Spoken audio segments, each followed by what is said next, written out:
بسم الله الرحمن الرحيم. الرحمن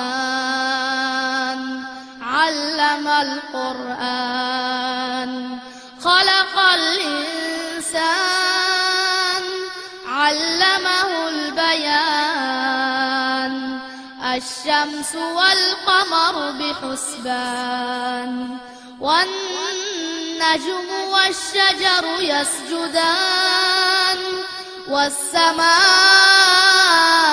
رفعها ووضع الميزان ألا تطغوا في الميزان وأقيموا الوزن بالقسط ولا تخسروا الميزان والأرض وضعها للأنام فيها فاكهة والنخل ذات الأكمام والحب ذو العصف والريحان فبأي آلاء ربكما تكذبان خلق الإنسان من صلصال كالفخار وخلق الجان من مارج من نار فبأي آلاء السلام عليكم ورحمة الله وبركاته. الحمد لله إن الحمد لله نحمده ونستعينه ونستغفره ونعوذ بالله من شرور أنفسنا ومن سيئات أعمالنا من يهده الله فلا مضل له ومن يضلله فلا هادي له وأشهد أن لا إله إلا الله وحده لا شريك له وأشهد أن محمدا عبده ورسوله أما بعد فقد قال الله تعالى في القرآن الكريم والفرقان المجيد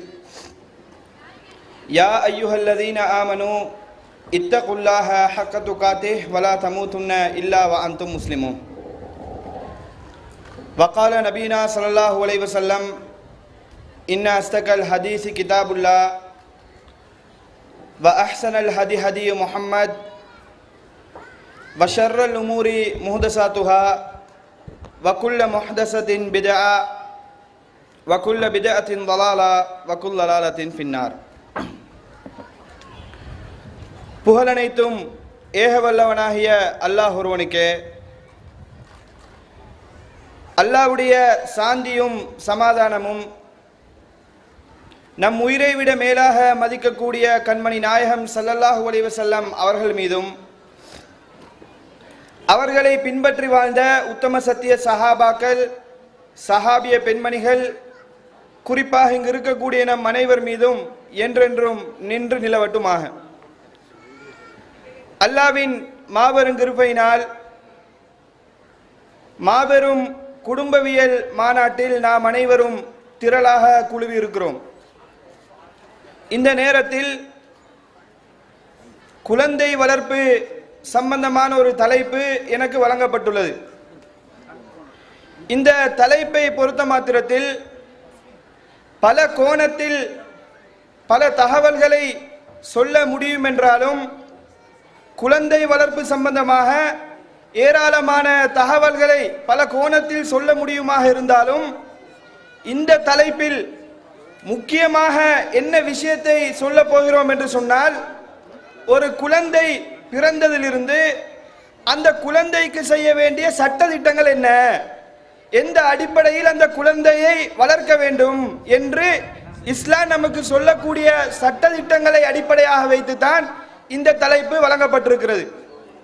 அப்ப எந்த அடிப்படையில் ஒரு குழந்தை பிறந்தா நம்ம என்ன செய்யணும், எந்தெந்த அடிப்படையில் அந்த குழந்தைக்கு செய்ய வேண்டிய கடமைகள் என்ன, பெற்றோர்கள் என்னென்ன கடமையை செய்யணும் என்பதை நம்ம தெள்ள தெளிவாக விளங்கிக் கொள்ள வேண்டும். அதை தெளிவுபடுத்துவதற்காக வேண்டித்தான் இந்த தலைப்பு எனக்கு வழங்கப்பட்டிருக்கிறது.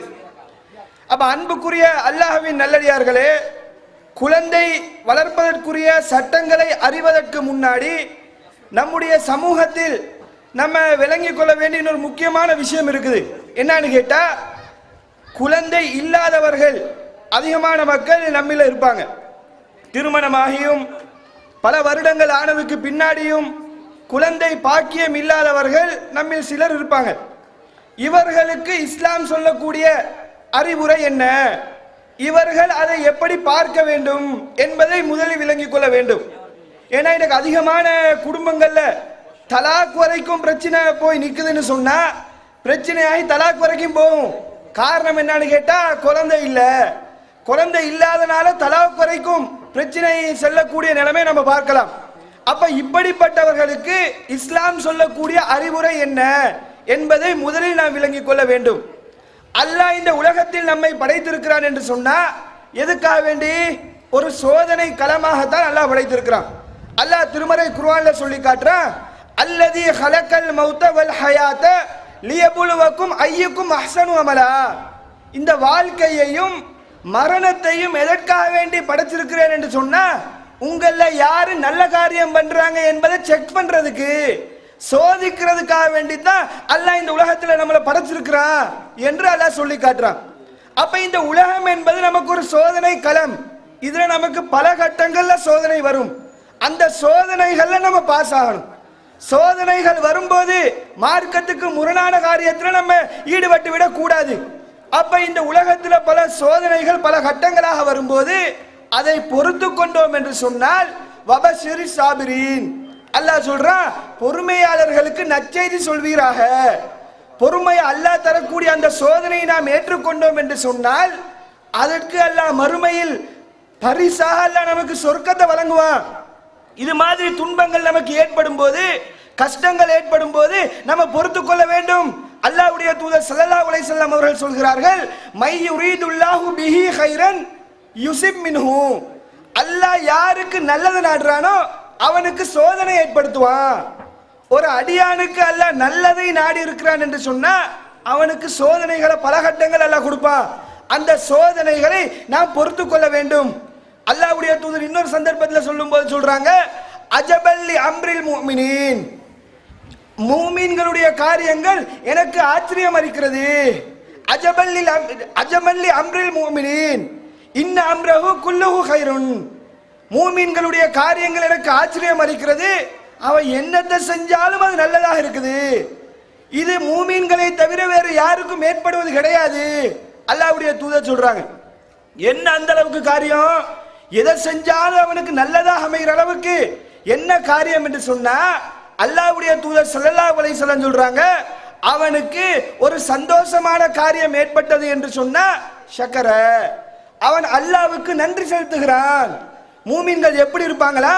ஒரு சந்தோஷமான நிகழ்வு ஏற்பட்டன்னு சொன்னா அல்ஹம்துலில்லாஹ், அல்லாஹ்வுக்கே எல்லா புகழும் என்று சொல்லி அல்லாஹ்வுக்கு நன்றி செலுத்துவார்கள். வைன் அஸாபத்துஹு லர்ரா, அவனுக்கு கஷ்டமான துன்பமான நிகழ்வுகள் ஏற்பட்டன்னு சொன்னா சபர ஃபகான கைரல் லஹு, அவன் பொறுத்து கொள்கிறான், அது அவனுக்கு நல்லதாக அமைகிறது. அப்ப துன்பங்கள் ஏற்படும் போது நாம் பொறுத்து கொண்டோம் என்று சொன்னால் அதன் காரணத்தினால, இந்த துன்பத்தை நம்ம அந்த சோதனையை ஏற்றுக்கொண்ட காரணத்தினால அல்லாஹ் நமக்கு மறுமையில சொர்க்கத்தை வழங்குவான். அல்லாஹ்வுடைய தூதர் ஸல்லல்லாஹு அலைஹி வஸல்லம் சொல்றாங்க, ஒரு மூமினுக்கு ஏற்படக்கூடிய துன்பங்கள் இருக்குமா இல்லையா? ஒரு முள்ளு குத்தி பட்டால் கூட, காலில் முள்ளு குத்தி படும் போது ஏற்படக்கூடிய அந்த வலியின் காரணத்தினால் அவனுடைய பாவத்தை எல்லாம் மன்னிக்கிறான்.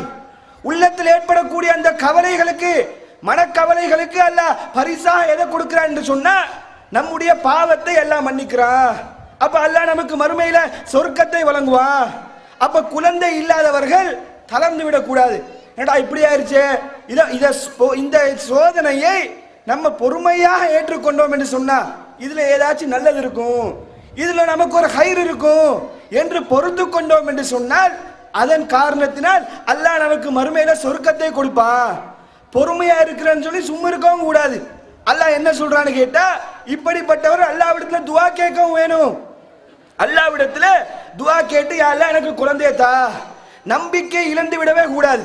நம்ம என்ன பண்றது, ஒரு வருஷம் பார்ப்போம், 2 வருஷம் பார்ப்போம், 3 வருஷம் பார்ப்போம், குழந்தை இல்லையா இல்லன்னு முடிவு எடுக்கிறது. ஆனா இப்படி இருக்க கூடாது. நாம இப்படிப்பட்ட நிலைமை நமக்கு ஏற்பட்டன்னு சொன்னா அல்லாஹ்விடத்துல துஆ கேட்கணும். ஜக்கரியா அலைஹிஸ்ஸலாம் நமக்கு முன்மாதிரியா இல்லையா? திருமறை குர்ஆன்ல அல்லாஹ் சொல்லி காட்டுறான். ஜக்கரியா அலைஹிஸ்ஸலாத்துடைய வாழ்க்கை வரலாறை அல்லாஹ் திருமறை குர்ஆன்ல சொல்லி காட்டுறான். வயதான நேரத்துல கூட அவங்களுக்கு குழந்தை இல்லாம இருக்குது. அல்லாஹ்விடத்துல துஆ கேட்கிறாங்க. கால ரப்பி இன்னி வஹனல் அலமு மின்னி, என்னுடைய எலும்புகள் எல்லாம் பலவீனம் அடைந்து விட்டது. இப்ப அவங்க எப்படி துஆ கேட்கிறாங்கன்னு சொன்னா, என்னுடைய எலும்புகள் எல்லாம் பலவீனம் அடைந்து விட்டது. வஸ்தால ராசு சைபா, என்னுடைய தலைமுடி நிறையால் மின்னுகிறது. எந்த அளவுக்கு வயசு என்று சொன்னா தலைமுடி பழுத்து மினுங்குது. அந்த அளவுக்கு வயசானவங்க அல்லாஹ்ட்ட துஆ கேட்கிறாங்க. வலன் துஆ, அவங்க சொல்றாங்க, யா அல்லாஹ், இப்படி இருந்தாலும் நான் உன்னுடைய துஆ கேட்பதை விட்டும் நிராசை அடைய மாட்டேன். உன்னோட குழந்தையை கேட்டு நான் துஆ கேட்கிறேன். அல்லாஹ் ஒரு குழந்தையை கொடுக்குறான். எந்த அளவுக்கு குழந்தையை கொடுக்குறான்னு சொன்னா, ஒரு ஆண் குழந்தையை கொடுத்து அல்லாவே பேர் வச்சு கொடுக்குறான்.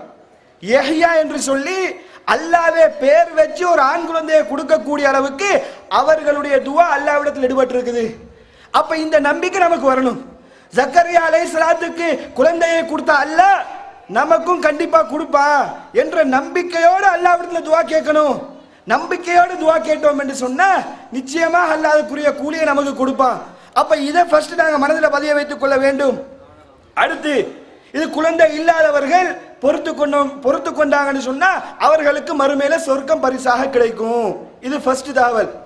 அடுத்ததாக, இந்த குழந்தை பாக்கியம் இருக்குதே, இது உண்மையில ஒரு மிகப்பெரிய பாக்கியம் தான். என்னதான் இருந்தாலும் குழந்தை இருப்பது என்பது ஒரு மிகப்பெரிய பாக்கியம். எந்த அளவுக்கு என்று சொன்னா, அல்லாஹ்வுடைய தூதர் ஸல்லல்லாஹு அலைஹி வஸல்லம் சொல்றாங்க, இதா மாத்தல் இன்சானு இன் கதா அன்ஹு அமலுஹு, ஒரு மனிதன் மரணித்து விட்டார் என்று சொன்னால் அவனுடைய அத்தனை நல்ல காரியங்களும் துண்டிக்கப்படும். இல்லா மின் சலாசா, மூன்று விஷயத்தை தவிர. அந்த மூன்று விஷயம் என்ன? இல்லா மின் சதகத்தில் ஜாரியா, நிலையான தர்மம், இல்மி யுன்தஃபஉ பிஹி, பிரயோஜனமான கல்வி. அடுத்த ரசூலுல்லாஹ் சொல்றாங்க, வலதின் சாலிஹ் யதுஉ லஹு, அவங்களுக்காக துஆ கேட்கக்கூடிய சாலிஹான குழந்தை. ஒருத்தர் மௌத்தா போனதுக்கு பின்னாடி கூட குழந்தைகள் அல்லாஹ்விடத்துல பெற்றோர்களுக்காக வேண்டி துஆ கேட்டேன்னு சொன்னா அந்த துஆ அல்லாஹ்விடத்துல ஏற்றுக்கொள்ளப்படும். அப்ப குழந்தை பாக்கியம் ஒரு சிறந்த பாக்கியமா இல்லையா?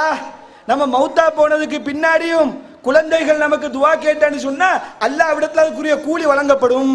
அல்லாஹ்வுடைய தூதர் இன்னொரு ஹட்டத்துல சொல்றாங்க, மறுமை நாள்ல ஒரு மூமினான அடியான் வருவானா, அவனுடைய அந்தஸ்து அவனுக்கு அதிகப்படுத்தப்பட்டிருக்கும். அவன்கிட்ட கேட்பான, யா அல்லாஹ், எதுக்காக என்னுடைய தர்ஜா அந்தஸ்து அதிகப்படுத்தப்பட்டிருக்குது, காரணம் என்ன என்று அல்லாஹ்விடத்துல கேட்கும் போது அல்லாஹ் பதில் சொல்லுவான், பி இஸ்திக்ஃபாரி வலதிக்கலக, உன்னுடைய குழந்தை உனக்காக வேண்டி பாவ மன்னிப்பு கேட்ட காரணத்தினாலதான் உனக்கு இந்த அந்தஸ்து வழங்கப்பட்டிருக்குது. நம்ம மௌத்தா போனதுக்கு பின்னாடி நம்முடைய குழந்தைகள் நமக்காக வேண்டி துஆ கேட்டால், பாவ மன்னிப்பு கேட்டால், அதனால் அல்லாஹ் மறுமையில் நம்முடைய அந்தஸ்தை அதிகப்படுத்துவான் என்பதை முதலில் நாம் மனதில் பதிய வைத்துக் கொள்ள வேண்டும். அப்ப குழந்தை பாக்கியம் என்பது அல்லாஹ் நமக்கு வழங்கக்கூடிய ஒரு மிகப்பெரிய பாக்கியம். அதை நாம் நல்ல முறையில் பயன்படுத்திக் கொள்ள வேண்டும். அப்ப இதை ஃபர்ஸ்ட் அடுத்ததாக மனதில் பதிய வைத்துக் கொள்ளணும். அடுத்தது என்ன நடக்குது? குழந்தை பாக்கியம் கிடைத்தவர்களுக்கு கூட சில குடும்பங்களை பார்த்தீங்கன்னு சொன்னா எல்லாருக்கும் பொம்பளை பிள்ளையாகவே இருக்கும். பொம்பளை பிள்ளையாக கிடைக்கும் போது அது ஒரு பிரச்சனையாக பார்க்குறாங்க. பொம்பளை பிள்ளை கிடைச்சிருச்சே, பொம்பளை பிள்ளைய கொஞ்சம் இலக்கணமாகவும் அது என்னமோ ஒரு குழந்தை இல்லாத மாதிரியும், அது பொம்பளை பிள்ளைய ஒரு தப்பான விதத்தில் பார்த்து பொம்பளை பிள்ளை கிடைச்சேன்னு சொல்லி தலாக் விடக்கூடிய அளவுக்கு இன்றைக்கு நம்முடைய சமூகம் இருக்குது. அப்போ பெண் குழந்தை சம்பந்தமா இஸ்லாம் என்ன சொல்லுது தெரியுமா? அல்லாஹ் திருமறை குர்ஆன்ல சொல்லி காட்டுறான், யஹிபு லிமன் யஷாஉ இனாசா வ யஹிபு லிமன் யஷாஉ ஸுகூரா, அல்லாஹ் நாடியவர்களுக்கு அல்லாஹ் பெண் குழந்தையை பரிசளிப்பான், அல்லாஹ் நாடியவர்களுக்கு ஆண் குழந்தையை பரிசளிப்பான், பாக்கியமாக வழங்குவான். அதுல கூட அல்லாஹ் முதலாவது எதை சொல்றான்னு கேட்டா பெண் புள்ளையை தான் சொல்றான், பொம்பளை புள்ளையை தான் சொல்றான். அல்லாஹ் நமக்கு வழங்கக்கூடிய கிஃப்ட்ல பரிசுல முதலாவதாக அல்லாஹ் எதை சொல்றான்னு கேட்டா பொம்பளை புள்ளையை தான் சொல்லி காட்டுறான். அடுத்ததாக தான் ஆம்பளை புள்ளைய சொல்றான். அப்ப பொம்பளை புள்ளை என்பது பாக்கியம் என்பதை நாம் விளங்கிக் கொள்ள வேண்டும். இன்னும் சொல்ல போனா பொம்பளை புள்ளை கிடைக்கும் போது இந்த மனச மோகத்தை சுருக்கிக்கிறாங்களே, இது யாருடைய செயல் தெரியுமா? ஜாஹிலியா கால மக்களுடைய செயல். ஜாஹிலியா கால மக்கள் தான் என்ன பண்ணுவாங்கன்னு சொன்னா அல்லாஹ் திருமறை குர்ஆன்ல சொல்லி காட்டுறான், அவர்களுக்கு பெண் குழந்தையை கொண்டு நற்செய்தி சொல்லப்பட்டா அவங்களுடைய முகம் எல்லாம் அப்படி கருத்து போயிடுது, வாடி போயிடுதுன்னு சொல்லி அல்லாஹ் திருமறை குர்ஆன்ல சொல்லி காட்டுறான். அப்ப இந்த பெண் குழந்தை கிடைக்கும் போது முகத்தை நம்ம சுளுக்கிக்கிட்டோம் என்று சொன்னா, அதை ஒரு அந்தஸ்து குறைவாக நம்ம பார்த்தோம் என்று சொன்னா, அது ஜாஹிலியா கால மக்களுக்கு தான் அந்த சிந்தனை இருந்தது என்பதை நாம் விளங்கிக் கொள்ள வேண்டும். இன்னும் சொல்ல போனா அல்லாஹ்வுடைய தூதர் ஸல்லல்லாஹு அலைஹி வஸல்லம் சொல்றாங்க, ஒரு ரசூலுல்லாஹ்வுடைய காலத்துல ஒரு பெண்மணி பொம்பளை புள்ள 2 குழந்தைகளை கொண்டு அல்லாஹ்வுடைய தூதர்கிட்ட அந்த காலத்துல யாசகம் கேட்டு வராங்க. ரசூல் ஒரு பேரிச்சம்பழத்தை கொடுக்குறாங்க. பேரிச்சம்பழத்தை அந்த பெண்மணி என்ன பண்றான்னு கேட்டா 2ஆக பிரித்து 2 புள்ளைக்கு மட்டும் கொடுத்துடுறா. அப்ப அல்லாஹ்வுடைய தூதர் ஸல்லல்லாஹு அலைஹி வஸல்லம் சொல்றாங்க, இப்படி இந்த தகவல் அல்லாஹ்வுடைய தூதருக்கு சொல்லப்படும் போது அல்லாஹ்வுடைய தூதர் சொல்றாங்க, இப்படி யார் பெண் குழந்தைகளால சோதிக்கப்படுறாங்களோ அவர்களுக்கு அது மறுமையில திரையாக வருவார்கள். அந்த குழந்தை நரகத்தை விட்டும் பாதுகாக்கக்கூடிய திரையாக இருக்கும். இன்னொரு ஹதீஸ்ல அல்லாஹ்வுடைய தூதர் சொல்றாங்க, யார் இந்த பெண் குழந்தைகளை பொறுப்பெடுக்கிறாரோ அது மறுமையினால நரகத்தை விட்டும் பாதுகாக்கக்கூடிய கேடயமாக இருக்கும் என்று அல்லாஹ்வுடைய தூதர் ஸல்லல்லாஹு அலைஹி வஸல்லம் அவர்கள் சொல்லி காட்டுறாங்க. அப்ப பெண் குழந்தைகளை இன்றைக்கு நம்முடைய சமூகத்துல அது ஒரு ஏளனமாக, அது என்னமோ ஒரு பாக்கியம் இல்லாத மாதிரி பார்க்கக்கூடிய ஒரு நிலைமை இருக்குது. அப்ப இதை ஒன்னாவது நம்ம களைய வேண்டும். பெண் குழந்தை கூட ஒரு பாக்கியம் தான். அவர்களை நல்ல முறையில் நாம் வளர்த்தெடுத்தோம் என்று சொன்னால் அதன் மூலம் நமக்கு மறுமையில சொர்க்கத்தை பரிசாக கிடைக்க முடியும், நரகத்திலிருந்து நமக்கு பாதுகாப்பு பெற்றுக்கொள்ள முடியும் என்பதை நாம் விளங்கிக் கொள்ள வேண்டும். அடுத்தது பெண் குழந்தை மேட்டராயிருச்சா. இப்ப குழந்தை கிடைச்சதுக்கு பின்னாடி குழந்தைகளை எந்த அடிப்படையில வளர்த்து எடுக்கிறது? இந்த பாக்கியம் குழந்தை பாக்கியம் கிடைச்சிருச்சுன்னு வைங்க, குழந்தை பிறந்த உடனே எந்த அடிப்படையில குழந்தையை வளர்க்கணும் என்பதை நாம் விளங்கிக் கொள்ள வேண்டும்.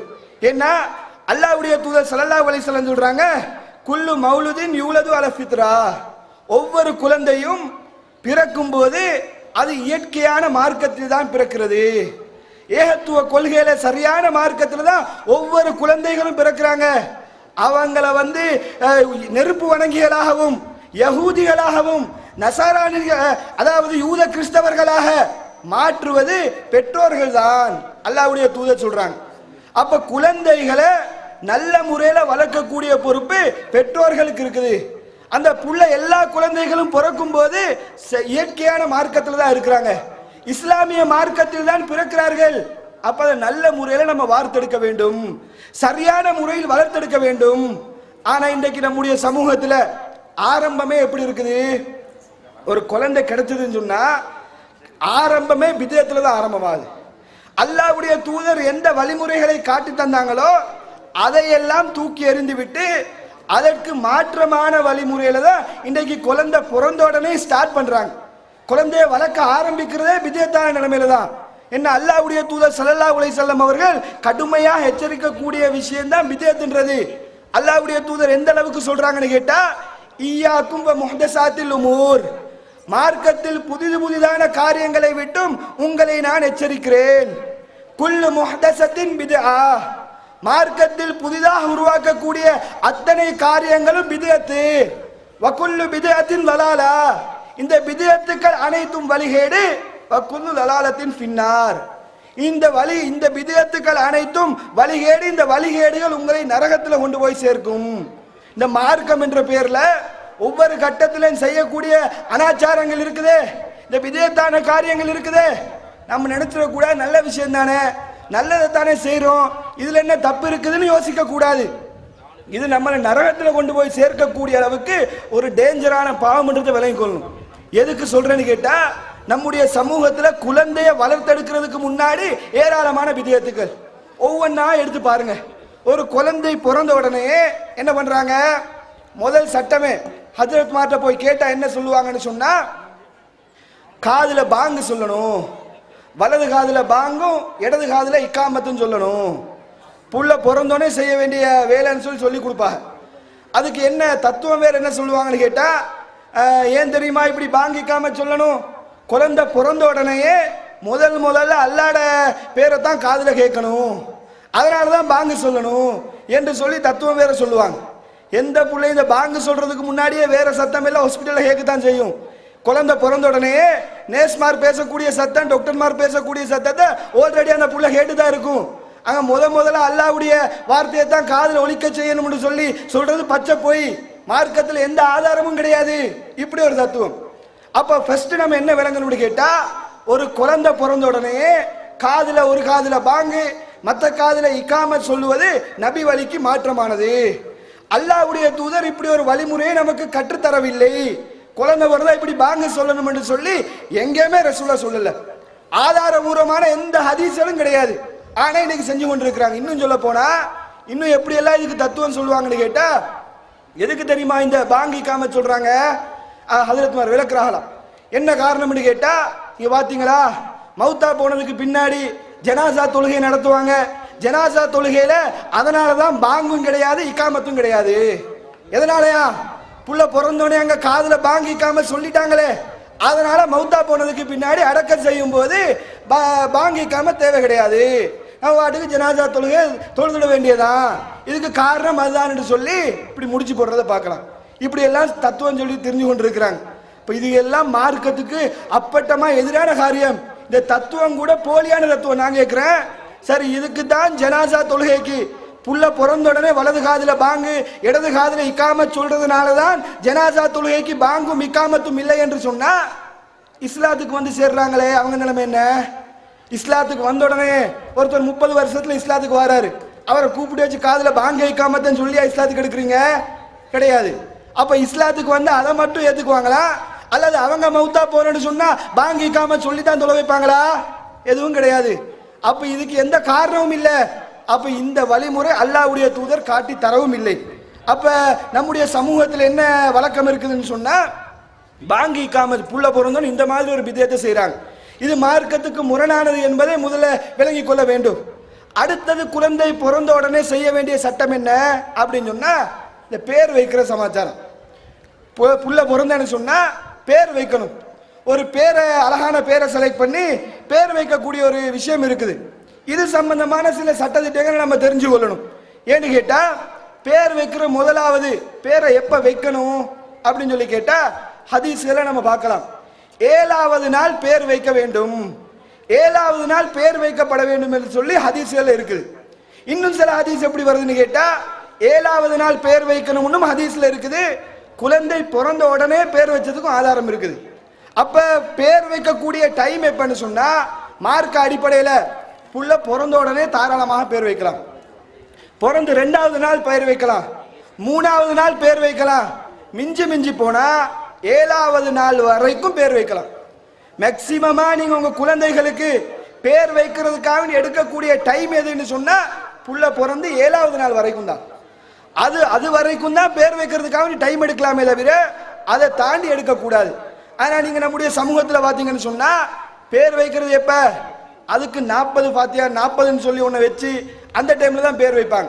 ஆரம்ப காலத்துல எல்லாம் அப்படி இருந்துச்சு, இப்ப குறைஞ்சிருச்சு. ஏன் தெரியுமா? இந்த மார்க் அடிப்படையில விஜயத்தை விலங்கியெல்லாம் குறையெல்லாம் கிடையாது. இப்ப குழந்தை கிடைச்சா ஹாஸ்பிட்டல்ல பேரை பதிவு பண்ணா தான் வெளியில வரலாம். அதுக்காக வேண்டி பேரை வச்சு கூட்டிட்டு வராங்களே தவிர என்ன சமூகத்துல நம்பிக்கை என்ன? 40ல தான் பேர் வைக்கணும், புள்ள பிறந்து 40வது நாள்ல தான் பேர் வைக்கணும்னு சொல்லக்கூடிய ஒரு மூட நம்பிக்கை இருக்குது. இது தவறு என்பதை விளங்கி கொள்ளணும். இன்னும் சொல்ல போனா, இந்த குழந்தை பிறந்து 40வது நாள்ல செய்யக்கூடிய அத்தனை அட்டூழியங்களும் பிதத்தான காரியங்கள். அல்லாஹ்வுடைய தூதர் ஸல்லல்லாஹு அலைஹி வஸல்லம் அவர்கள் எந்த சந்தர்ப்பத்திலுமே இந்த 40ல இப்படி செய்யுங்க, புள்ள பிறந்து 40வது நாள் அப்படி செய்யுங்க, இப்படி எதுவுமே அல்லாஹ்வுடைய தூதர் சொல்லவே கிடையாது. நம்முடைய சமூகத்தில் அவங்க வாட்டுக்கு ஆரம்பிச்சிருக்கிறாங்க, 40ல அப்படி செய்யணும் இப்படி செய்யணும். அப்ப இது அத்தனையும் நபி வழிக்கு மாற்றமானது. அல்லாஹ்வுடைய தூதர் இப்படி ஒரு வழிமுறையை நமக்கு கற்றுத்தரவில்லை என்பதை ஃபர்ஸ்ட் நாங்க விளங்கிக் கொள்ளணும். அடுத்தது, பேர் வைக்கிறது நம்ம என்ன விளங்கணும்னு கேட்டா, பேர் வைக்கும் போது நிறைய பேர் எப்படி ஆசைப்படுறது, இந்த புதுசு புதுசா பேரை வைக்கணும், யாருமே வைக்காத பேரா வைக்கணும் அப்படின்னு சொல்லி ஆசைப்படுவாங்க. அது தப்பு கிடையாது, தாராளமா வைக்கலாம். ஏன்? அல்லாஹ் கூட திருமறை குர்ஆன்ல சொல்லும் போது, அல்லாஹ் ஜக்கரியா அலைஹிஸ்ஸலாத்துக்கு யஹ்யான்னு சொல்லி அல்லாஹ்வே பேர் வச்சு ஒரு குழந்தைய கொடுக்குறான். கொடுக்கும்போது அல்லாஹ் என்ன தெரியுமா சொல்றான்? இந்த பேரை இதுக்கு முன்னாடி வேற யாருக்கும் வச்சது கிடையாது. அப்ப அல்லாஹ்வுக்கே விளங்குது மக்களோட மனநிலை இப்படித்தான் இருக்கும். மனுஷன் மனநிலை எப்படி? பிள்ளைக்கு பேர் வைக்கும் போது யாரும் வைக்காத பேரா தான் வைக்கணும்ன்ற மனநிலை இருக்குன்றது அல்லாஹ் விளங்கித்தான் சொல்றான். யஹ்யான்னு உனக்கு இப்போ ஆம்பளை புள்ளைய தந்திருக்கிறேன், இந்த பேரை இதுக்கு முந்தி வேற யாரும் வச்சது கிடையாது, ஃப்ரெஷ்ஷா அல்லாஹ் அந்த பேரை வச்சு கொடுக்குறான். அப்ப யாரும் வைக்காத பேரா தேடி வைக்கிறது மார்க்கெட்ல தப்பு கிடையாது, தாராளமாக தேடி வைக்கலாம். ஆனால் நல்ல அர்த்தமுள்ள பேராக வைக்கணும், அழகான பேரா வைக்கணும். அல்லாஹ் பொதுவாக அல்லாஹ்வுடைய தூதர் அல்லாஹ் பத்தி சொல்லும்போது என்ன சொல்றாங்க? இன்னல்லாஹ ஜமீல் யுஹிப்புல் ஜமால். அல்லாஹ் அழகானவன், அவன் அழகை விரும்புகிறான். அப்ப அழகான பெயர்களா வைக்கணும். இன்னும் சொல்ல போனா ரசூலுல்லாஹ் சொல்றாங்க, மறுமை நாள்ல நம்ம எப்படி அழைக்கப்படுவோமாம்? தந்தையுடைய பேரை சொல்லி தான் அழைக்கப்படுவோம். இன்னார் மகன் இன்னார் வா, மறுமையில் அல்லாஹ் கூப்பிடுவான். வாப்பட வேற சொல்லி தான் அல்லாஹ் மறுமையில் அழைப்பான். அப்ப அல்லாஹ் அழைக்கும் போது அதுக்கேத்த மாதிரி தகுந்த ஒரு நல்ல அழகான பேராக நம்ம வைக்க வேண்டும். இன்னும் சொல்ல போனா அல்லாஹ்வுடைய தூதர் சில பேர்களை வைக்க கூடாதுன்னு தடுத்தும் இருக்கிறாங்க. இப்படி எல்லாம் பேர் வைக்க கூடாது, இந்த அடிப்படையில் தான் பேர் வைக்கணும் என்று சொல்லி அல்லாஹ்வுடைய தூதர் நமக்கு வழிகாட்டி இருக்கிறாங்க. அதுல அதிகமான பேர்கள் இன்றைக்கு நம்முடைய சமூகத்துல நடைமுறையில இருக்குது. அந்த மாதிரி பேரெல்லாம் வச்சிருக்கிறாங்க. என்ன இஸ்லாம் என்ன பாக்குதுன்னு கேட்டா, பேர்ல கூட இணை வைப்பு வந்து விடக்கூடாது. பேர் வைக்கும் போது கூட நம்ம இணை வைப்புன்ற அடிப்படையில் இணை வைக்கக்கூடிய வார்த்தைகளை வைத்து பேர் வச்சிடக்கூடாது என்று சொல்லி அல்லாஹ்வுடைய இஸ்லாம் நம்மள்ட்ட எதிர்பார்க்குது. அல்லாஹ்வுடைய தூதர் எந்த அளவுக்கு சொல்றாங்கன்னு கேட்டா, மறுமை நாள்ல ரொம்ப மோசமான பேர் எதுவாக இருக்கும் என்று சொன்னா, ஒரு அடியானுக்கு பேர் வைக்கப்பட்டிருக்கும். என்ன பேருன்னு சொன்னா மலிக்குல் அம்லாக், அரசர்களுக்கெல்லாம் அரசன் என்று சொல்லக்கூடிய இந்த பேரை வச்சிருப்பானே, இது ஆக மோசமான பேராக அல்லாஹ்விடத்தில் கருதப்படும். மலிக்குல் அம்லாக், அரசர்களுக்கெல்லாம் அரசன். அரசருக்கெல்லாம் அரசன் யாரு? அல்லாத அரசர்களுக்கெல்லாம் அரசன். அப்ப இந்த பேரை குழந்தைகளுக்கு வைக்க கூடாது. இந்த பேர் அல்லாஹ்விடத்தில் ரொம்ப மோசமான பேராக பார்க்கப்படும் என்று அல்லாஹ்வுடைய தூதர் ஸல்லல்லாஹு அலைஹி வஸல்லம் சொல்றாங்க. இன்னைக்கு நீங்க பாத்தீங்கன்னு சொன்னா, இணை வைக்கக்கூடிய அர்த்தத்தில் வரக்கூடிய பேர்களை இன்னைக்கு நம்முடைய சமூகத்தில் வச்சுதான் இருக்கிறாங்க. பேர் வைக்கும் போது அல்லாஹ்வுடைய அதிகாரம் வார மாதிரி பேர்கள் வைக்க கூடாது, ஆனா வைக்கிறாங்க. எப்படி வைக்கிறாங்க? சில பேர்களை பாத்தீங்கன்னு சொன்னா அல்லாஹ்வுக்கு மட்டும் உரித்தான பேர்களாக இருக்கும். உதாரணமா ரஹ்மான், அளவற்ற அருளாளன். அளவற்ற அருளாளன் உலகத்தில் அல்லாஹ் மட்டும்தான், வேற யாரும் அளவற்ற அருளாளன் கிடையாது. ரஹீம்னு பேர் வைக்கிறோம். இது என்ன? இது சாதாரணமா இரக்கமானவன், இது எல்லாருக்கும் வச்சு கொள்ளலாம். அல்லாஹ்வுக்கு மட்டும் இருக்கக்கூடிய அதிகாரத்தை வைக்கும் பேரை வைக்கும் பொழுது முன்னாடி அப்துன்ற வார்த்தையை சேர்த்துக்கொள்ளணும். அப்துல் ரஹ்மான், இப்படி அப்துன்ற வார்த்தையை போட்டுக்கொள்ளணும். அல்லாஹ்வுக்கு மட்டும் இல்லாம மனுஷனுக்கும் பயன்படுத்துற வார்த்தையா இருந்தா, உதாரணமா அலின்னு பேர் வைப்போம். அலி இருந்தா உயர்ந்தவன். இது அல்லாஹ்வுக்கு மட்டும் இருக்கக்கூடிய பேர் கிடையாது. அப்ப இதை மனசுல வைத்து நம்ம பேர் வைக்கணும். ஆனா சமூகத்துல பாத்தீங்கன்னு சொன்னா ஷிர்கான இணை வைப்பான பேர்கள் இன்றைக்கு குழந்தைகளுக்கு வைக்கிறாங்க. எப்படி வைக்கிறாங்கன்னு கேட்டா, உதாரணத்துக்கு சில பேர்களை சொல்றேன். யாரும் இருந்தீங்கன்னா சங்கடப்படாதீங்க, நம்ம பேர் சொல்லிட்டாங்களேன்னு சொல்லி. யாரும் அந்த மாதிரி பேர்களை வச்சிருந்தான்னு சொன்னா அல்லாஹ் காவணி மாத்தி கொள்ளுங்க. இந்த இணை வைக்கக்கூடிய பேர்களை வைக்க கூடாது. என்ன சமூகத்தில் நீங்க வழக்கத்துல பாத்தீங்கன்னு சொன்னா ஷாஜஹான் பேர் வைப்பாங்க. ஷாஜஹான்டா நம்ம என்னமோ நினைச்சுக்கிட்டு இருக்கிறோம், தாஜ்மஹாலை கட்டினவன் ஷாஜஹான் ஒரு நல்ல பேருன்னு நினைச்சுக்கிட்டு இருக்கிறோம். பார்க்கறதுக்கு உச்சரிக்கிறதுக்கு நல்ல பேரா தான் இருக்கு. ஆனா அதனுடைய அர்த்தத்தை பாத்தீங்கன்னு சொன்னா, ஷான்ற வார்த்தைக்கு அது ஒரு வடமொழி சொல். அதனுடைய அர்த்தம் என்னன்னு சொன்னா, ஷான்ற வார்த்தைக்கு அரசன் அர்த்தம். ஷாஜஹான் என்று சொன்னா உலகின் அரசன். உலகத்துக்கு அரசனா? இவர் உலகத்துக்கு அரசனா? உலகத்துக்கெல்லாம் அரசன் யாரு? அல்லாஹ் மட்டும்தான். ஆனா இன்றைக்கு பேர்களை நம்ம என்ன வைக்கிறோம்னு கேட்டா, இணை வைப்பை உள்ளடக்கி இருக்கக்கூடிய பேர். உலகத்துக்கே அரசன் ஷாஜஹான் வைக்கிறோமா இல்லையா? அப்ப இந்த மாதிரி பெயர்களை நம்ம கண்டிப்பாக மாற்றிக்கொள்ளணும். அல்லாஹ்வுடைய தூதர் ஸல்லல்லாஹு அலைஹி வஸல்லம் அவர்கள் இப்படி பெயர்களை மாற்றி கொடுத்திருக்கிறாங்க. ஏற்கனவே வச்ச பெயர்களை அல்லாஹ்வுடைய தூதர் மாத்திருக்கிறாங்க. தாராளமா நம்ம மாத்தலாம். இந்த மாதிரி பெயர்களை நம்ம கண்டிப்பாக மாற்ற வேண்டியன்னா இணை வைப்பு உள்ளடக்கக்கூடிய அர்த்தமாக இருக்குது. அதே போல நீங்க பாத்தீங்கன்னு சொன்னா ஷாஹுல் ஹமீதுன்னு சொல்லுவாங்க. ஷாஹுல் ஹமீதுன்னு என்ன அர்த்தம்? அந்த அர்த்தத்தை பாத்தீங்கன்னு சொன்னா புகழுக்கு அரசன். இவர் தான் ஷாஹுல் ஹமீதுன்னா அதுக்கு அர்த்தம் என்னன்னு கேட்டா புகழுக்கு அரசனா. புகழுக்கு அரசன் யாரு? அது அல்லாஹ் மட்டும்தான். அல்ஹம்துலில்லாஹ், எல்லா புகழும் அல்லாஹ்வுக்கு மட்டும்தான், வேற யாருக்கும் கிடையாது. அப்ப இவர் புகழுக்கு அரசன் என்று சொன்னா அல்லாஹ்வுடைய இடத்துல கொண்டு போய் வைக்கிறோமா இல்லையா? இது இணை வைப்பா இல்லையா? அப்ப இந்த பேர்கள் நடைமுறையில சில ஆட்கள் வச்சிருக்கிறாங்க. அதுக்காக வேண்டி உதாரணத்துக்காக வேண்டி 2-3 சொன்னது. நிறைய ஏராளமான பேர்கள் வைக்கிறாங்க. நாகூர் பிச்சைன்னு வைப்பாங்க. நாகூர் பிச்சைன்னா என்ன? நாகூர் ஆண்டவர் கொடுத்த பிச்சை தானா இவர்? குழந்தைய கொடுக்கிற யாரு? அல்லாஹ் தான் குழந்தைய கொடுக்கிறா. இவங்க என்ன பேர் வைப்பாங்கன்னு கேட்டா நாகூர் பிச்சை. நாகூர் ஆண்டவர் கொடுத்த பிச்சை தான் இவர் என்ற அர்த்தத்துல இப்படி பெயர்கள் வைக்கிறாங்க. அப்ப இதெல்லாம் இணை வைப்பு என்பதை விளங்கிக் கொள்ள வேண்டும். அடுத்தது என்ன பண்றாங்கன்னு சொன்னா, இணை வைப்பு இல்லாட்டி ஃபர்ஸ்ட் நம்ம பேர் வைக்கும் போது கவனிக்கணும், இணை வைப்பு வந்து விடக்கூடாது. அடுத்தது நீங்க என்ன பார்க்கணும்னு கேட்டா, சில பேர்கள் வைப்பாங்க அர்த்தமுள்ள பெயர்களா வைக்கணும். பொருத்தம் இல்லாத, தகுதி இல்லாத, நல்ல அர்த்தத்தை அடக்காத பெயர்களை வச்சிருப்பாங்க. சமூகத்தில் பார்த்தீங்கன்னா ஏராளமான பெயர்கள் வைக்கப்பட்டிருக்குது. உதாரணத்துக்கு அதுலேயும் சில பெயர்களை சொல்லலாம். நீங்க பார்த்தீங்கன்னு சொன்னா, அதாவது யாரும் அந்த பெயர்கள் வச்சிருந்தேன்னு சொன்னா யாரும் நினைக்கா நம்மளுக்கு சொல்றாங்கன்னு சொல்லி நினைக்காதீங்க. உதாரணத்துக்கு விளங்குறதுக்காக சொல்றது, பெண்களோட பேரை வைக்கும் போது நீங்க நிறைய பார்க்கலாம். எல்லா பேருக்கும் முன்னாடி ஒரு பிபி சேர்த்துக்குவாங்க. பாத்திமா பிபி, அது பிபியை தான் பிபி ஆக்கிட்டாங்க, பாத்திமா பிபி. எல்லாத்துக்கும் முன்னாடி ஒரு பிபி சேர்க்கக்கூடிய வழக்கம் இருக்குதா இல்லையா? இது இணை வைப்பெல்லாம் கிடையாது. இதுக்கு அர்த்தம் என்ன தெரியுமா? பிபின்னு சொன்னா பொண்டாட்டின்னு சொல்லி அர்த்தம், மனைவின்னு சொல்லி அர்த்தம். வைக்கிறாங்களா இல்லையா? அப்ப கூப்பிடும் போது என்ன, ஒரு சின்ன பிள்ளைய பார்த்து கூப்பிடுறோம், பிபி பாத்திமா பிபி வாங்க, ஏன்னா பொண்டாட்டி வாங்கன்னு சொல்லி அர்த்தம் அதுக்கு. அப்போ ஒரு அசிங்கமான ஒரு அர்த்தம் வரமா இருக்குதா இல்லையா? மார்க் அடிப்படையில் சிறுக்கெல்லாம் கிடையாது, ஆனா ஒரு பொருத்தம் இல்லாத பேராக இருக்குது. அப்ப இந்த மாதிரி பேர் வைக்க கூடாது. அல்லாஹ் அழகானவன், அழக விரும்புறான், அதுக்கேற்ற மாதிரி பேரா வைக்கணும். ஜவுஜாண்டெல்லாம் பேர் வைக்கிறாங்க. ஜவுஜான்னு சொன்னாலும் மனைவின்னு சொல்லி அர்த்தம், பொண்டாட்டின்னு சொல்லி அர்த்தம். கொஞ்சம் வாய்க்கு வித்தியாசமா இருக்கணுமே, யாரும் வைக்காத பேருன்றதுக்காக வேண்டி இந்த மாதிரி பேர்லாம் வச்சு கொண்டு இருக்கிறாங்க. மார்க் அடிப்படையில் இது தவறெல்லாம் கிடையாது, ஆனா என்ன அர்த்தம்? மனைவின்னு சொல்லி அர்த்தம். சின்ன பிள்ளை எப்படி யாருக்கு மனைவியா இருக்க போகுது? பொம்பளை பிள்ளைக்கு பேரை வைக்கிறாங்க ஜவுஜான்னு சொல்லி, நான் யாருக்கு மனைவியா இருக்க போறா? அப்ப இந்த மாதிரி பேர்களை தவிர்த்து கொள்ள வேண்டும். ஆரம்பத்தில் சொன்னேனா இல்லையா, இணை வைப்பு உள்ள இணை வைப்பான அல்லாஹ்வுடைய இடத்துல கொண்டு போய் வைக்கக்கூடிய பேர், இந்த மாதிரி பேரை கண்டிப்பா மாத்திடணும். இந்த மாதிரி பேர் வைக்கவே கூடாது. ஆனா இந்த மாதிரி இன்னும் சில பேர் எப்படின்னு கேட்டா, இந்த பொருத்தம் இல்லாத கிறுக்குத்தனமான பேர்களை வைத்துக் கொண்டிருக்கிறத பார்க்கலாம். இன்னும் சொல்லலாம், ஏராளமான பேர்கள் இருக்குது. ஜின்னான்னு வைப்பாங்க. ஜின்னான்னு சொன்னா கிறுக்குன்னு சொல்லி அர்த்தம். ஜின்னான்ற வார்த்தைக்கு பைத்தியகாரன் சொல்லி அர்த்தம். இந்த பேரை வச்சிருக்காங்க, என்ன நோக்கத்துல வச்சாங்கன்னு விளங்க மாட்டேங்குது. ஆனா இந்த மாதிரி பேர்கள் சமூகத்தில் இருக்குது. இது ஷிர்க் இல்லாவிட்டாலும் தவிர்க்கப்பட வேண்டிய சில பேர்கள் என்றதை நாங்கள் விளங்கிக் கொள்ளணும். அப்ப பேர் வைக்கிறதுல இந்த மாதிரி விஷயங்களை கவனத்துல கொண்டு அழகான பேர்களை, அழகிய பேர்கள், ஏன்னா மறுமையில இதை வச்சுதான் அல்ல கூப்பிடுவான், வாப்பாட பேரோட சேர்த்து கூப்பிடுவான். அப்ப நம்ம ஆன்சர் பண்றதுக்கு தயாராக இருக்கணும். அடுத்தது பேர் வைக்கிற நிறைய விஷயங்கள் இருக்குது, ஷோட்டா சில விஷயங்களை மட்டும் சொல்லிக் கொள்றேன். அடுத்தது என்னன்னு கேட்டா, குழந்தை பிறந்த உடனே 7வது நாள் செய்யக்கூடிய சில வேலைகள் இருக்குது. 7வது நாள்ல குழந்தை பிறந்து 7வது தினத்துல அல்லாஹ்வுடைய தூதர் ஸல்லல்லாஹு அலைஹி வஸல்லம் அவர்கள் என்ன செய்ய சொல்றாங்கன்னு கேட்டா, அதாவது குழந்தை பிறந்தோடனே அக்கீகா கொடுக்குறாங்களா இல்லையா, இது கட்டாயம் கொடுக்கணுமான்னு சொல்லி கேட்டா கட்டாயம் எல்லாம் கிடையாது.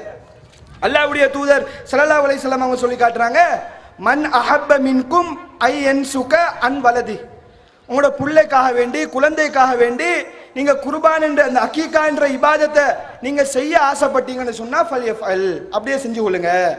ஆம்பளை பிள்ளையாக இருந்தான்னு சொன்னா 2 ஆடு கொடுங்க, பொம்பளை பிள்ளையாக இருந்தான்னு சொன்னா 1 ஆடு கொடுங்க, அல்லாஹ்வுடைய தூதர் சொல்றாங்க. அப்ப அக்கீகான்ற இபாதத் ஃபர்ஸ்ட் நாங்க விளங்கி கொள்ளணும், இது கட்டாயம் எல்லாம் கிடையாது.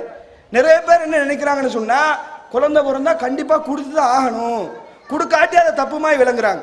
அப்ப இது தவறு, கட்டாயம் எல்லாம் கிடையாது. வசதி படைச்சவங்க ரசூலுல்லாஹ் தான் சொல்றாங்க, மன் அஹப்ப, யாரு விருப்பப்படுறாங்களோ அவங்க கொடுத்துக்கொள்ளுங்கன்னு தான் ரசூலுல்லாஹ் சொல்றாங்க. இதை ஃபர்ஸ்ட் விளங்கணும். 2வதாக என்னன்னு கேட்டா, இந்த அக்கீகான்ற இபாதத்தை சரியாக 7வது நாள் மட்டும்தான் செய்யணும். நம்ம நினைச்ச நாள் எல்லாம் செய்ய முடியாது. ரசூலுல்லாஹ் எப்ப சொல்றாங்கன்னா 7வது நாள்ல தான் அறுத்து பலியிடப்படணும், அல்லாஹ்வுடைய தூதர் நமக்கு வழிகாட்டுறாங்க.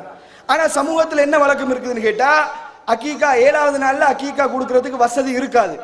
என்ன செய்வாங்க தெரியுமா, ஒரு 14வது நாள் கொடுப்பாங்க, அப்படி இல்லைன்னா 21வது நாள், அப்படி 7 கூடிக்கிட்டு போவாங்க. இதுக்கெல்லாம் அல்லாஹ்வுடைய தூதர் எங்கேயுமே வழிகாட்டல. உதாரணமா குர்பான் எடுத்துக்கொள்ளுங்க. இந்த துல்ஹஜ் மாதத்துல குர்பான் கொடுப்போமே, அதுக்குன்னு ரசூலுல்லாஹ் ஒரு டைம் சொல்லியிருக்காங்க, இந்த டைம்ல தான் குர்பான் கொடுக்கணும். நம்ம என்ன செய்வோம், அந்த டைம்ல சக்தி இருந்தா குர்பான் கொடுப்போம், இல்லைன்னா கொடுக்க மாட்டோம். அடுத்த மாசம் கொடுப்போமா? கிடையாது. அப்ப அதே மாதிரி தான் இதே நம்ம விளங்கணும். 7வது நாள் கொடுக்கறதுக்கு சக்தி இருந்தா கொடுத்து கொள்ள வேண்டியதா, இல்லைன்னா அதை விட்டுற வேண்டியதா. அல்லாஹ் குற்றம் முடிக்கல மாட்டான். ஆனா இன்றைக்கு சமூகத்தில் எப்படி நிலைமைன்னு கேட்டா, பெருத்து பெரிய ஆளானதுக்கு பின்னாடி எனக்கு அக்கீகா கொடுக்கல அப்படின்னு சொல்லி அவனுக்கு அக்கீகா கொடுத்துக்கிறான்.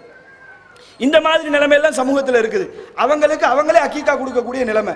அப்ப இது தவறு. 7வது நாள் கொடுக்க வேண்டியதா, இல்லைன்னா விட்டுற வேண்டியதா, அதுல எந்த இதுவும் வரப்போறது கிடையாது. அடுத்ததாக, ஆண் குழந்தைகளா இருந்தா 2 ஆடு தான் கொடுக்கணும்னு கட்டாயம் எல்லாம் கிடையாது. 1 ஆடு கொடுக்கவும் முடியும், 2 ஆடு கொடுக்கவும் முடியும். அல்லாஹ்வுடைய தூதர் ஸல்லல்லாஹு அலைஹி வஸல்லம் அவர்கள் ஹசன் ஹுசைன் அவங்களோட பேர பிள்ளைக்கு 1 ஆடு தான் கொடுக்குறாங்க.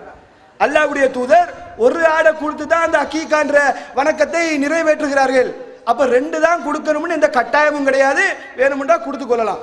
ஆனா இன்னும் நம்ம சமூகத்தில் என்ன பண்றாங்கன்னு சொன்னா, அக்கீகா கொடுக்கணுமா, ஒரு ஆடு கொடுத்த பொம்பளை பிள்ளையா இருந்துன்னு வைங்க, ஒரு ஆடு கொடுத்தா எல்லாரும் கொடுத்துக்க முடியாது, அதனால மாட்டை எடுத்து அறுத்து போட்டு கொடுக்கிறது. மாடு கொடுத்தா எல்லாரும் கொடுக்கலாமா இல்லையா, இதுக்காக வேண்டி மாட்டை அறுக்கிறது. இதுவும் நபி வழிக்கு மாற்றமாம். அக்கீகா மாடெல்லாம் கொடுக்க முடியாது. அல்லாஹ்வுடைய தூதர் ஆடு தான் கொடுக்க சொல்லியிருக்கிறாங்க. எனவே ஆட்டை தான் கொடுக்கணும் என்றதை விளங்கிக் கொள்ளணும். அடுத்ததாக அக்கீகால நம்ம என்ன விளங்கணும்னு கேட்டா, அக்கீகா ஆடு கொடுப்போமா இல்லையா, இது வாப்பா தான், அந்த குழந்தையுடைய பெற்றோர் தான் கொடுக்கணும்னு கட்டாயம் எல்லாம் கிடையாது.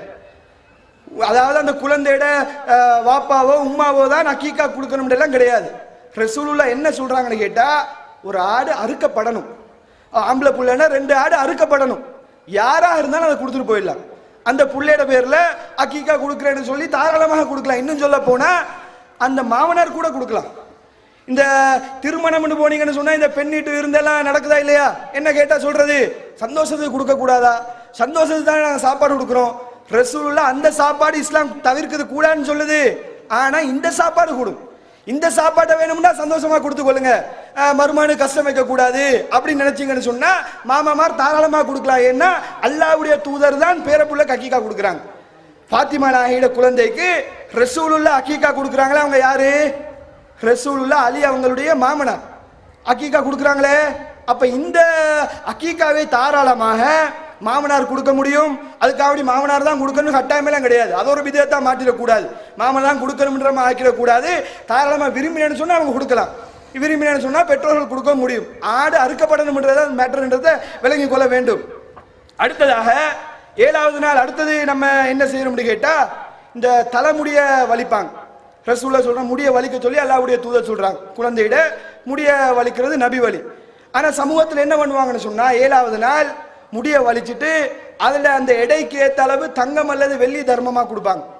இது அல்லாஹ்வுடைய தூதர் ஸல்லல்லாஹு அலைஹி வஸல்லம் அவர்கள் இப்படி ஒரு வழிமுறை நமக்கு சொல்லி தரவே கிடையாது. தலைமுடிய நிறுத்து, அதுக்கேற்ற மாதிரி வெள்ளி கொடுங்க அல்லது தங்கம் கொடுங்க, தர்மமா கொடுங்கன்னு சொல்லி ரசூலுல்லாஹி ஸல்லல்லாஹு அலைஹி வஸல்லம் அவர்கள் எங்கேயுமே நமக்கு சொல்லி தரவும் கிடையாது. எனவே இது ஒரு பிதத்தான காரியம் என்றதை விளங்கிக் கொள்ளணும். அடுத்ததாக இந்த 7வது நாள் இந்த விஷயங்கள் மாத்திரம்தான். முடி வலிக்கிறது கூட விருப்பம் என்றா, குழந்தை சுகமில்லாத நிலைமையில இருக்குன்னு வைங்க, ஒரு குழந்தை பிறந்திருக்கும், அது ஏற்கனவே கொஞ்சம் உடல்நிலை வீக்கான நிலைமையாக இருந்தான்னு சொன்னா, முடி வலிக்க முடியாத ஒரு சூழ்நிலைன்னு சொன்னா தவிர்த்து கொள்ளலாம், பிரச்சனை எல்லாம் கிடையாது.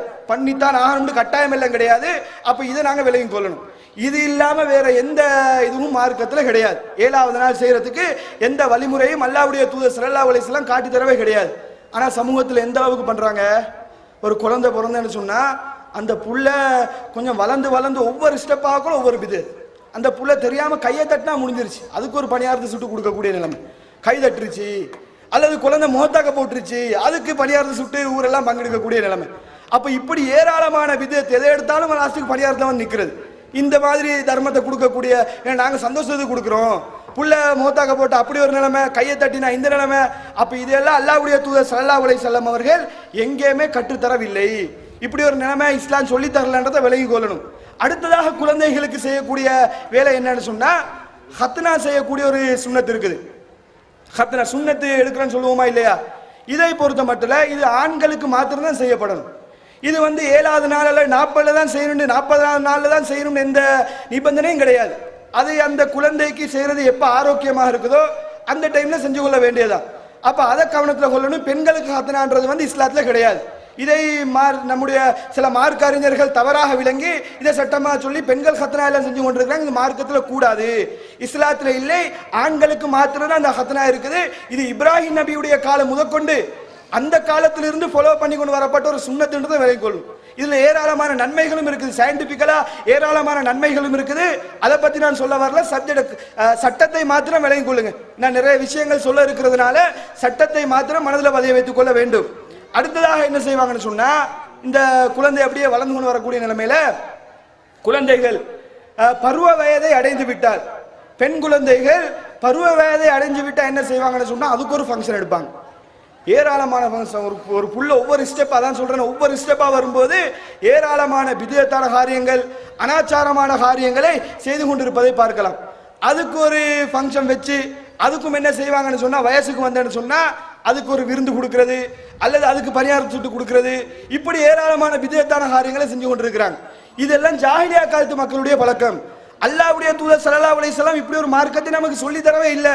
எங்க வீட்டில் ஒரு பொம்பளை புள்ள வயசுக்கு வந்துருச்சு என்று சொல்லி ஊருக்கே அறிமுகப்படுத்துற மாதிரி வேலையை ரசூலுல்லாஹ் சொல்லவே கிடையாது. இதெல்லாம் இந்துக்களுடைய கலாச்சாரம். அல்லாஹ்வுடைய தூதர் ஸல்லல்லாஹு அலைஹி வஸல்லம் சொல்றாங்க, மன் தஷப்பஹ பிகௌமின் ஃபஹுவ மின்ஹும். யார் ஒரு சமூகத்துக்கு ஒப்பாக நடக்கிறாரோ அவர்களை சார்ந்தவர்கள். இந்த வேலையில யார் செய்வாங்க? வயசுக்கு வந்தேன்னு சொன்னா அதுக்கு சடங்கு நடத்துறது இந்துக்களுடைய கலாச்சாரம். அதை இன்றைக்கு நம்ம சமூகம் அப்படியே காப்பி பண்ணி நம்முடைய சமூகம் செய்து கொண்டிருப்பதை பார்க்கலாம். அதுக்கு சாப்பாடு எல்லாம் வச்சு பணியாரம் எல்லாம் சுட்டி கொடுத்து கொண்டிருப்பாங்க. கேட்டா இதை செய்யக்கூடாது, இது பிதேத்துன்னு சொன்னா என்ன தெரியுமா சொல்லுவாங்க? இது நாங்கள் அதுக்காக செய்யல, செய்யணும்னு தோணிச்சு அதனால செஞ்சோம். பணியாரம் சுடணும் மாதிரி சேர்க்காம பணியாரம் சுட்டோம். யார்? அல்லாஹ்வை ஏமாத்த பார்க்கறது. இது செய்யக்கூடாது, இப்படி ஒரு விருந்து இல்லைன்னு சொன்னா, இல்லை நாங்கள் விருந்து கொடுக்கறதுக்கெல்லாம் இருக்கல, சும்மா ஆக்கணும்னு நினைச்சோம் அதுக்காக ஆக்கி கொடுக்குறோம், இல்லை விருந்து கொடுக்குற மார்க்கத்தில் தப்பா, இப்படி எல்லாம் இடக்கு முடக்கா கேள்வி கேட்கறத பார்க்கலாம். அப்ப அல்லாஹ் இதெல்லாம் யாருக்கு எதிராக கேட்கறது? அல்லாஹ்வுக்கு எதிராக கேட்கக்கூடிய கேள்விகள். அப்ப அல்லாஹ்வுடைய தூதர் இதெல்லாம் இந்துக்களுடைய கலாச்சாரம். ரசூலுல்லாஹ் இப்படி ஒரு வழிமுறையே நமக்கு கற்றுத்தரவில்லை. இதெல்லாம் நபி வழிக்கு மாற்றமானது, பிதத்தான காரியங்கள். இந்த காரியங்கள் எல்லாம் நரகத்தில் கொண்டு போய் சேர்க்கும் என்பதை விளங்கிக் கொள்ள வேண்டும். இதெல்லாம் ஜாஹிலியா காலத்து மக்கள் என்ன செய்வாங்க? ஒருத்தர் வயசுக்கு வந்துட்டாங்கன்னு சொன்னா அந்த அவங்க தான் அமலப்படுத்துவாங்க. வீட்டில் ஒரு கொடியை நட்டி எங்க வீட்டில் ஒருத்தர் வயசுக்கு வந்துட்டாங்க சொல்லி ஊருக்கே காட்டக்கூடிய வேலையை ஜாஹிலியா கால மக்கள் தான் செஞ்சு கொண்டிருந்தாங்க. அதே வேலை இன்றைக்கு நம்முடைய சமுதாயம் செய்து கொண்டிருக்கிறார்கள். அப்ப இது அப்பட்டமா மார்க்கத்துக்கு எதிரானது. இப்படி ஒரு இது சடங்கு இஸ்லாத்துல கிடையவே கிடையாது என்பதை நாம் விலகிக் கொள்ள வேண்டும். அடுத்ததாக நம்முடைய சமூகத்தில் பார்த்தீங்கன்னு சொன்னா குழந்தைகள் பிறந்தேன்னு சொன்னா இந்த வேலைகளை தான் செய்யணும். ஆனா நிறைய இல்லாத காரியங்கள் எல்லாம் பண்றாங்க. அடுத்தது என்ன செய்வாங்கன்னு சொன்னா பொம்பளை பிள்ளைக்கு காது குத்துவாங்க, மூக்கு குத்துவாங்க. இந்த பழக்கம் எல்லாம் நம்முடைய சமூகத்தில் இருக்குது. இதுவும் நபி வழிக்கு மாற்றமானது, இஸ்லாத்துக்கு முரணானது, திருமறை குர்ஆனுக்கு மாற்றமானது. அல்லாஹ் திருமறை குர்ஆன்ல என்ன தெரியுமா சொல்லி காட்டுறான்? ஷைத்தான் அல்லாஹ்ட்ட சவால் விட்டுட்டு வந்திருக்கிறான். ஆமுரன்னஹும், அவர்களுக்கு நான் கட்டளையிடுவேன். என்ன கட்டளையிட்டேன்னு சொன்னா அவர்கள் அல்லாஹ்வுடைய படைப்பை மாற்றுவார்கள். அல்லாஹ் அழகானவன், நமக்கு அழகான ஒரு தோற்றத்தை தந்திருக்கிறான். அல்லாஹ் என்ன சொல்றான்? அல்லாஹ்வுடைய தூதர் என்ன சொல்றாங்க? ஆதம் அலைஹிஸ்ஸலாத்தை அல்லாஹ்வுடைய தோற்றத்தை படைத்ததா சொல்றாங்க. அப்ப அல்லாஹ் அழகான தோற்றத்தை நமக்கு தந்திருக்கிறான். அப்ப இவங்க என்ன பண்றாங்கன்னு சொன்னா, இல்ல அல்லாஹ் நம்மளை அசிங்கமா படைச்சுட்டான், காதுல ஒரு ஓட்ட தான் நல்லா இருக்கும் என்று சொல்லி சில ஊர்களை பார்த்தீங்கன்னு சொன்னா காதுல ஓட்ட இந்த மாதிரி தொங்கிக்கிட்டு இருக்கும். அந்த மாதிரி காதுல ஓட்ட போட்டிருப்பாங்க. இதெல்லாம் அல்லாஹ்வுடைய படைப்பை மாத்துறதா இல்லையா? அப்ப பெண் குழந்தைகள் பாத்தீங்கன்னு சொன்னா முத வேலையா என்ன செஞ்சுட்டு வருவாங்க? அக்கீக்கா கொடுப்பாங்களோ இல்லையா, இந்த காது குத்திட்டு வர வேலையை சரியா செஞ்சுக்குவாங்க. அப்ப இது எல்லாம் மார்க்கத்துக்கு மாற்றமானது. எல்லாம் நான் டீப்பா சொல்லல, தகவலை மாத்திரம் சொல்லிட்டு போறேன். இதுக்கு திருமறை குர்ஆனுக்கு மாற்றமானது, இது இஸ்லாத்துல கிடையாது என்பதை நாம் விளங்கிக் கொள்ளணும். அடுத்தது என்ன செய்வாங்கன்னு சொன்னா இந்த பிறந்த நாள் கொண்டாட்டம் எல்லா இடத்துலயும் பார்க்கலாம். புள்ள பிறந்துன்னு சொன்னா வருஷம் வருஷம் பெருநாள் கொண்டாடுவாங்க. பிறந்த நாள், அதாவது இந்த பேட்டே கொண்டாடுறன்ற பேர்ல இந்த மாதிரி கலாச்சாரங்கள் செஞ்சு கொண்டிருக்கிறாங்க. இதெல்லாம் யார்ட கலாச்சாரம்? கிறிஸ்தவர்களுடைய கலாச்சாரம். அவங்க தான் இந்த வேலை செஞ்சு கொண்டிருப்பாங்களே தவிர அல்லாஹ்வுடைய தூதர் எப்பயாவது பிறந்த நாள் கொண்டாடுங்கன்னு சொன்னாங்களா? பிறந்த நாள் கொண்டாடுங்க, இது அல்லாஹ்வுடைய தூதர் எப்பயாவது நமக்கு வழிகாட்டினாங்களா? கிடையாது. ஆனா தெரிஞ்சோ தெரியாமலோ நம்முடைய சமூகம் இதை செய்து கொண்டிருக்கிறார்கள். ஸ்கூலுக்கு போறேன்னு சொன்னா டாப்பை பார்த்து இந்த புள்ளையோட பேட்டே வீட்டுக்கு சொல்லி விட்டுருவாங்க, இவன் கேக் கொண்டு வா, போய் ஸ்கூல்ல பேட்டே கொண்டாடுறது. அப்ப சின்ன புள்ளையா ரசூல் என்ன சொல்றாங்க? புள்ள பிறக்கக்குள்ள நல்லா தான் பிறக்குது, நீங்க தான் அதை நாசமாக்குறீங்க. நீங்க தான் ஒவ்வொரு யூத கிறிஸ்தவர்களாக மாத்துறது, நெருப்பு வணங்கியெல்லாம் மாத்துறது பெற்றோர்கள் செய்யக்கூடிய வேலை தான். இங்க செய்யறாங்களா இல்லையா? அப்ப இந்த மாதிரி பிதத்தான காரியங்கள், பேட்டே கொண்டாடக்கூடிய காரியங்கள் நபி வழிக்கு மாற்றமானது, இஸ்லாத்துல கிடையவே கிடையாது. இது ஒருபோது நம்ம செய்யவும் கூடாது. நம்முடைய சமூகத்தில் எந்த விதத்திலுமே இந்த பிதத்தான காரியங்கள் செய்யக்கூடாது என்பதை நாம் விளங்கிக் கொள்ள வேண்டும். அப்ப குழந்தை பிறந்தோன்னு இந்த காரியங்கள் தான் செய்யணுமே தவிர இந்த மார்க்கத்துக்கு மாற்றமான காரியங்களை செய்யக்கூடாது. அடுத்ததாக குழந்தைகள் வளர்க்கும் போது நாங்கள் என்ன கவனத்தில் கொள்ளணும்னு கேட்டா, சில குழந்தைகள் சின்ன பிள்ளையா இருக்கும்போது சில தவறுகளை செய்வாங்க. ஆனா பெற்றோர்கள் என்ன செய்யறது? சின்ன பிள்ளை அந்த தவறுகளை செஞ்சு கொண்டிருக்கும் போது அதை கண்டிக்கிறதே கிடையாது. இது என்ன கூட்டம், சின்ன பிள்ளை தானே, அதுல என்ன இருக்குது, சின்ன பிள்ளை செஞ்சா தப்பு கிடையாது தானே என்று சொல்லி சின்ன பிள்ளைகள் செய்யக்கூடிய அத்தனை கெட்ட காரியங்களுக்கும் பெற்றோர்கள் அனுமதி கொடுக்கிறாங்க. ஆனால் குழந்தை சொல்லி தரவே இல்லை. சின்ன புள்ள தப்பு பண்ணால் கூட தகுந்த காரணங்களை சொல்லி அந்த புள்ளைக்கு நம்ம விளங்கப்படுத்தி அந்த தவறை செய்ய விடாம தடுக்கணும். அல்லாஹ்வுடைய தூதர் ஸல்லல்லாஹு அலைஹி வஸல்லம் அவர்கள் தங்களுடைய பேர புள்ள ரசூலுல்லாவுடைய அந்த அரசாங்க சொத்திலிருந்து ஒரு பேரிச்சம்பளத்தை எடுத்து சாப்பிடுறாங்க. ரசூலுல்லாஹ் சும்மா விட்டாங்களா? இந்த அரசாங்க சொத்தை பொறுத்த மட்டும் ரசூலுல்லாவுடைய குடும்பத்துக்கு அது ஹராமானது, அவங்க சாப்பிட முடியாது. சின்ன புள்ளையா இருக்கும்போது பேர புள்ளை எடுத்து சாப்பிடுறாங்க. அல்லாஹ்வுடைய தூதர் அதை கண்டித்து இது உனக்கு ஹராம், இதை சாப்பிடக்கூடாது ரசூலுல்லாஹ் கண்டிக்கிறாங்க. ஆனா இன்றைக்கு நம்முடைய பெற்றோர்கள் அப்படியா இருக்கிறாங்க, தவறான காரியங்களை செய்யும் போது இவங்களே ஆர்வப்படுத்துறது, பாட்டை போட்டுக்கிட்டு இவங்களே டான்ஸ் ஆடுவாங்க. கேட்டா சின்ன பிள்ளை தானே, சட்டம் எல்லாம் பெருத்ததுக்கு பின்னாடி தானே, சின்ன பிள்ளைக்கு சட்டம் இல்லைன்னு சொல்லி குழந்தைய வளர்க்கும் போதே தவறான ஒரு முறையில இஸ்லாத்துக்கு மாற்றமான ஒரு காரியத்துல தான் குழந்தைகள் வளர்க்குறாங்க. நீங்க பாருங்க, ஆரம்பமே எப்படி தெரியுமா இருக்கும், குழந்தையுடைய பேசிக் எப்படின்னு கேட்டா சாப்பாடு கொடுப்பாங்க. ஆரம்ப காலத்துல எப்படி பிள்ளைக்கு சாப்பாடு கொடுப்பாங்க, ஒரு நிலாவை காட்டி காட்டி சாப்பாடு கொடுத்துக்கிட்டு இருப்பாங்க. புள்ள சாப்பிடாதா வெளில கூட்டிட்டு வந்து நிலாவை காட்டி சாப்பாடு தீட்டிக்கிட்டு இருப்பாங்க. இப்ப எப்படி தெரியுமா நிலைமை, அதெல்லாம் அந்த காலம் எல்லாம் மலையேறி போயிருச்சு. இப்ப நிலைமை எப்படின்னு கேட்டா உடனே போய் கம்ப்யூட்டர் திறக்கிறது, ஒரு பாட்டை போட்டு கங்கன் ஸ்டைல்னு சொல்லி போட்டு விட்டான்னு சொன்னா தான் புள்ள வாயை திறக்கும். அந்த அளவுக்கு நிலைமை மாறிடுச்சு. ஒரு பாட்டை போட்டு டான்ஸை போட்டு விட்டா தான் புள்ள வாயை திறக்கக்கூடிய நிலைமை. இந்த அளவுக்கு சமுதாயம் சீர்கெட்டு போகுதுன்னு சொன்னா அந்த புள்ள இப்படி வளர்க்கப்படுற புள்ள உருப்படியா வருமா சமூகத்துல? நல்ல முறையில் அந்த குழந்தை உருவாகுமா? பேசிக் ஆரம்பமே தெரிஞ்ச வயசுலயே மியூசிக்கை கொண்டு ஆரம்பிச்சு விடுறாங்க. அதை வச்சுதான் புள்ளைய வளர்க்கிறது. அப்ப அந்த புள்ள நல்ல முறையில வளர்க்கப்படுமா?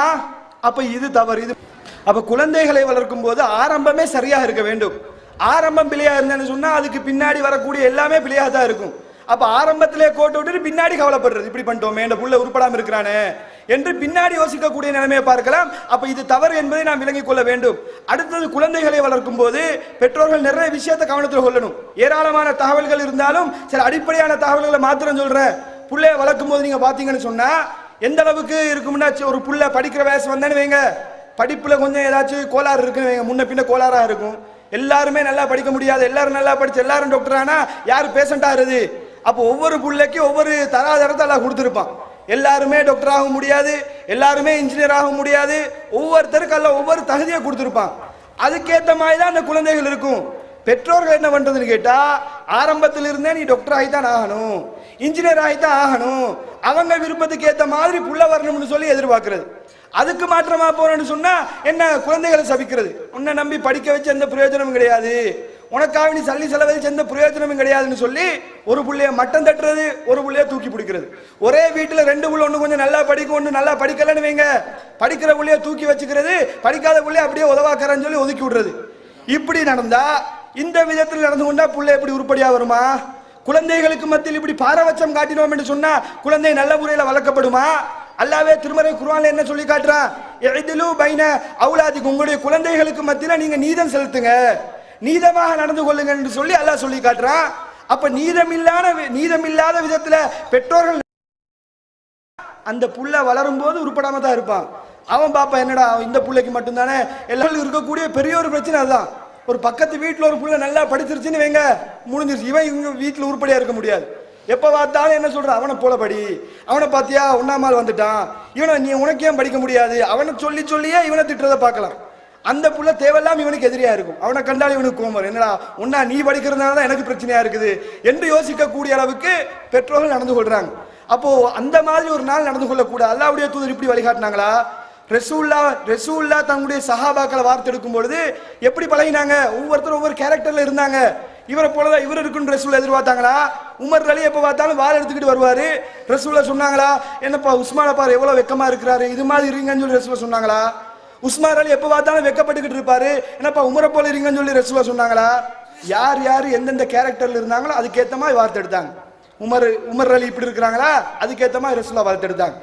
உஸ்மான் அலி வைக்கப்படுறாரா, அதுக்கேற்ற மாதிரி ரசூலுல்லாஹ் அவங்கள வார்த்தை எடுத்தாங்க. அப்ப குழந்தைகள் என்னென்ன கேரக்டர்ல இருக்கிறாங்களோ அதுக்கேற்ற மாதிரி நம்ம நடந்து கொள்ளணுமே தவிர இந்த புள்ள இப்படி இல்லையே அவனை போல இரு இவனை போல இருன்னு சொன்னா அந்த புள்ள கடைசி வரைக்கும் உருப்படாம தான் போகும்ன்றதை விலகி கொள்ளணும். அப்ப இதெல்லாம் கவனத்துல கொண்டு குழந்தையை வளர்க்கும் போது கொஞ்சம் பாராட்டுற வேலைகளும் செய்யணும். குழந்தைகள் சில நல்ல காரியங்கள் பண்ணும், அவங்கள பாராட்டணும். பாராட்டினு சொன்னா இன்னும் நல்ல முயற்சி எடுத்து நல்லா வருவாங்க. நம்ம சமூகத்துல பாராட்டுற வழக்கமே கிடையாது. நல்லதை செஞ்சா ஒரு புள்ள ஏதாச்சும் கஷ்டப்பட்டு நல்லதை செஞ்சுட்டு வந்திருக்கும், என்னத்தை போய் பெருசா செஞ்சேன்னு சொல்லி தட்டி கழிச்சிட்டு போயிடுறது. சின்ன புள்ளைய பாராட்டி பாருங்க, அது எந்த அளவுக்கு அதனுடைய ஆர்வத்தை காட்டும் என்று சொல்லி. அப்ப இந்த மாதிரி குழந்தைகளை வளர்க்கும் போது இதை கவனத்துல கொண்டு நம்ம வளர்த்தெடுத்தோம் என்று சொன்னா நம்முடைய குழந்தைகளை நல்ல முறையில வளர்த்தெடுக்க முடியும்.